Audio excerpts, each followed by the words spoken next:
So this evening, I thought, if you will bear with me, I want us to look at a question from the Bible.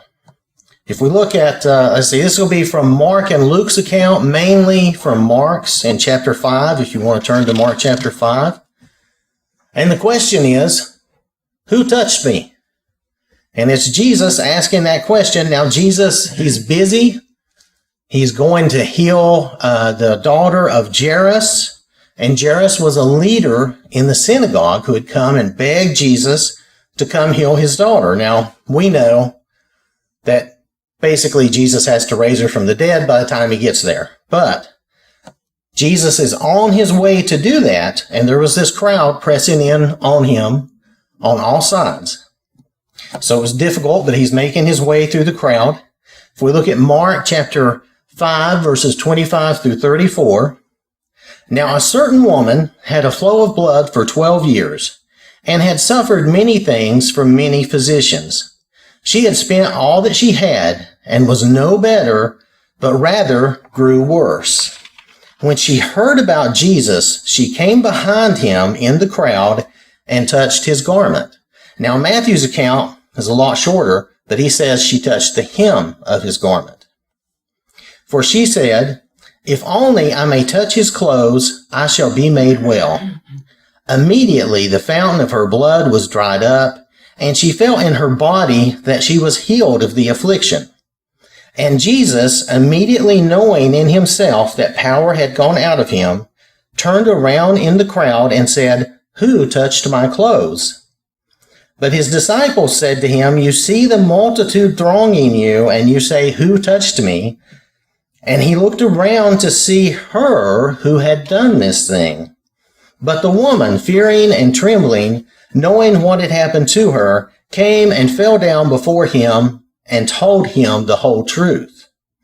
And he said to her, "Daughter, your faith has made you well.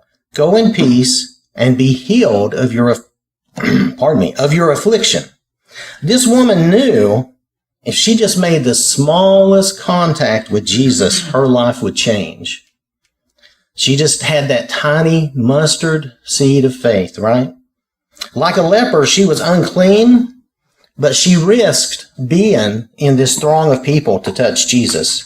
If the crowd realized she was unclean, they might turn on her, because everyone she touched, she was making them unclean. That's why they were supposed to announce themselves so everybody could stay away from them. But she made this effort of faith. She took this chance knowing she would be healed.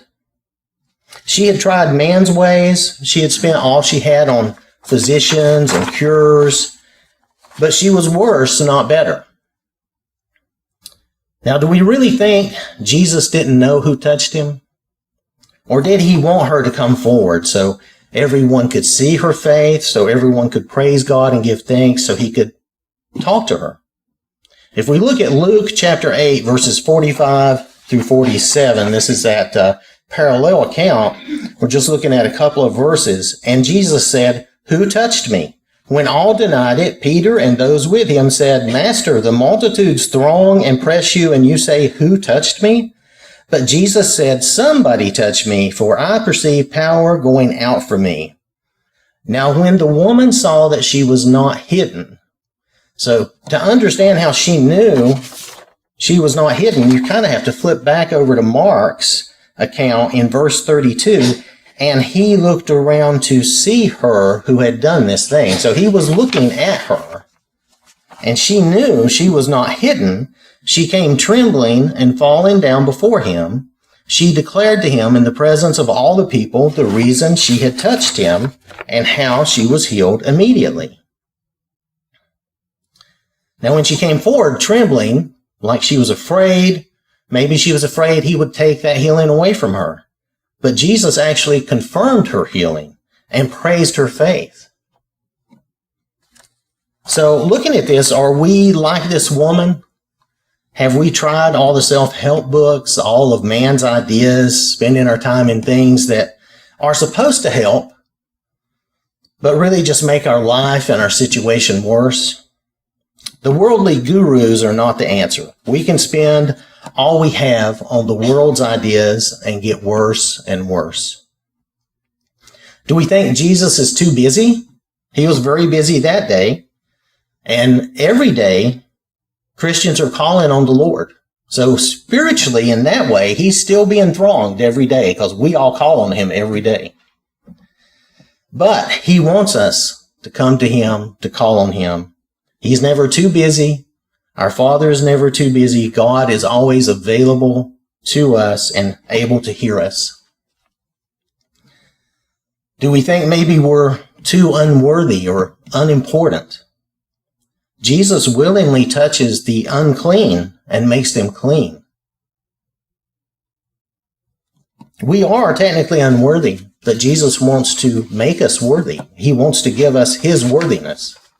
Jesus is willing. So notice that Jesus called this lady out so he could speak to her personally. He wants to have time with us, to teach us, to help us. So, have you touched the hem of his garment?